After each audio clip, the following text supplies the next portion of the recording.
You've been getting to know 16-year-old Matthew. He's addicted to video games, and he used to game up to 50 hours a week, an addiction that has finally been acknowledged by the American Psychological Association. And Matthew wants parents to know it's extremely harmful on so many levels. My entire life was, if I'm going to use an example of like a tunnel, there's nothing in the tunnel except video games. Life is practically something I left behind. There is like some killing in the game, but it's not like graphic. I know it's really difficult right now for you to, go back to these moments. And so, but I think you're doing great. Okay. How did you deal with it when Mom passed away? When Mom passed away, I did want a way out. I thought that if I played video games that nothing else really mattered. Anything I wanted to do, I could do in a video game. Sure. And I could just pretend that there was nothing wrong. No friendships, no kids his own age. And I was kind of dumbfounded. 88% of youth, those under the age of 18, play some form of video games. Now, out of the 88%, about 8.5% are addicted. Do you get the sense that parents kind of feel hopeless, like I can't control this?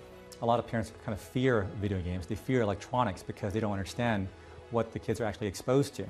They hear from the media that there's a lot of violence in video games, and because of that, kids should stay away from that, and they should do whatever it takes to keep the kids away from that.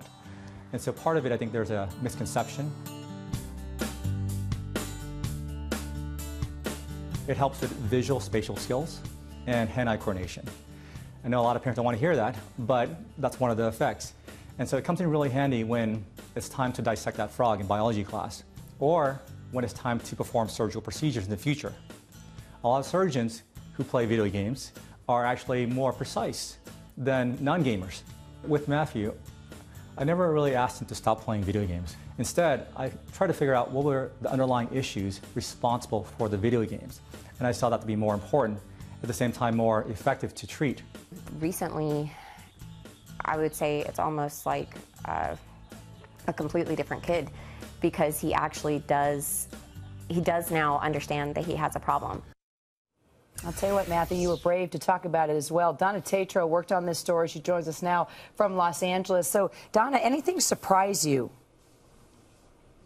Absolutely, Kira. I want to let you know, as a journalist and as a mom, I was one of those moms who said, I want to be away from video games. I do not want my kids near video games. I have a 4-year-old and a 5-year-old, both boys, and I see all these kids all the time out in public playing video games. They're in the doctor's office, they're in restaurants, and I am afraid. I am one of those moms who is really, really afraid of video games. But after talking to the doctor and seeing Matthew's story, it kind of gave me a sense that I don't have to be so nervous. There are some benefits to video games. But beyond that, I will say this. In my mind, I'm going to be able to open up a conversation with my young boys when they're of gaming age and say, hey, look, guys, I'm not against you in all of this. I want you to play video games. I want you to have fun. But at the same time, if it's going to take away from your life or things that you're doing, we're going to have to pull back. And I'm also going to explain to them, look, there are benefits. So I support you.